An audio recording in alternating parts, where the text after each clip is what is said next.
एक ऐसे राजा की कहानी जिसने पूरी दुनिया जीत ली थी, लेकिन उसकी सबसे बड़ी टक्कर हुई एक नन्हे से बालक से। तो चलिए आज जानते हैं कि कैसे एक छोटे से मेहमान ने उस महान राजा के घमंड को हमेशा के लिए तोड़ दिया।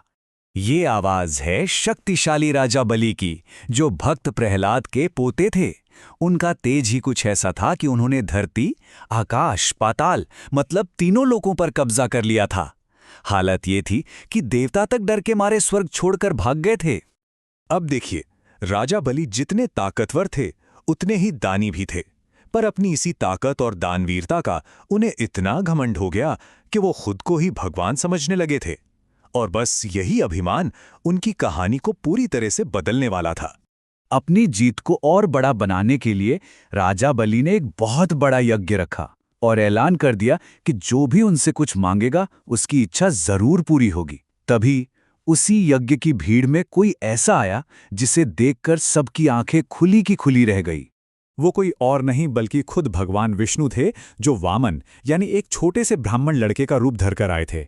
सोचिए, एक हाथ में छाता, दूसरे में कमंडल और चेहरे पर ऐसा नूर मानो सूरज भी शर्मा जाए। राजा बलि के गुरु शुक्राचार्य उस बालक को देखते ही समझ गए। उन्होंने बलि को फौरन रोका। राजन, रुक जाओ, ये कोई मामूली बालक नहीं है, इसे कोई वचन मत देना। पर घमंड में डूबे बलि को अपने गुरु की बात कहाँ सुनाई देने वाली थी। तो जब राजा बलि ने उस नन्हे बालक से पूछा कि उसे क्या चाहिए, तो वामन ने बड़े ही मासूमियत से कहा, बस 3 कदम जमीन। यह सुनते ही बलि जोर से हंस पड़ा। बोला, सिर्फ 3 कदम? अरे ब्राह्मण, तुम तो बड़े नादान हो। और जैसे ही राजा बलि ने 3 कदम जमीन देने का वचन दिया, वहीं एक चमत्कार हुआ। वो छोटा सा बालक अचानक बड़ा होने लगा, और बड़ा और बड़ा। देखते ही देखते उनका शरीर आसमान को छूने लगा। उनका वो विशाल रूप देखकर वहां मौजूद हर कोई सन्न रह गया। तो अब सवाल यह है कि वो 3 कदम आखिर थे क्या? चलिए देखते हैं कि कैसे भगवान वामन ने उन 3 कदमों में ही पूरे ब्रह्मांड को नाप लिया। ये कोई मामूली कदम नहीं थे। भगवान वामन ने अपना पहला कदम उठाया और एक ही झटके में पूरी धरती उनके पैर के नीचे आ गई। बड़े बड़े पहाड़, गहरी नदियां, विशाल जंगल, सब कुछ उनके एक ही कदम में समा गया। फिर उन्होंने उठाया अपना दूसरा कदम, और उस एक कदम में पूरा आकाश, स्वर्गलोक, चांद, तारे सब कुछ नप गया। अब तो राजा बलि का पूरा राजपाट ही खत्म हो चुका था। उनके पास देने के लिए कुछ बचा ही नहीं था।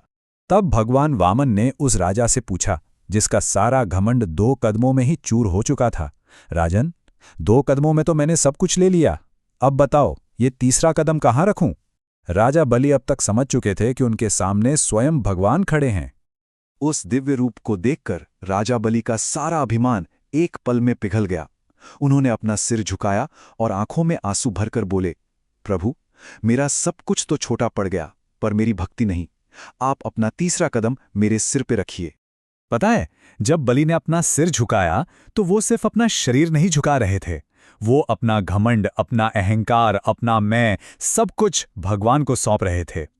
यही उनकी असली परीक्षा थी, और वो इसमें पास हो गए। राजा बलि के समर्पण को देखकर भगवान विष्णु इतने खुश हुए कि उन्होंने बलि को माफ कर दिया। इतना ही नहीं, उन्हें पाताल लोक का राजा बनाया और ये वचन भी दिया कि वो खुद हमेशा उनके महल के दरवाजे पर पहरा देंगे। तो इस कहानी का असली सार क्या है? वो ये है कि सबसे बड़ा दान सोना, चांदी या जमीन जायदाद का नहीं होता। सबसे बड़ा दान होता है अपने अहंकार का, अपने घमंड का। ये कहानी हमें एक सवाल के साथ छोड़ जाती है, क्या सबसे बड़ा तोहफा वो है जो हम देते हैं, या वो है जो हम छोड़ देते हैं? शायद सबसे कीमती चीज विनम्रता ही है, एक ऐसा तोहफा जो आंखों से दिखाई नहीं देता,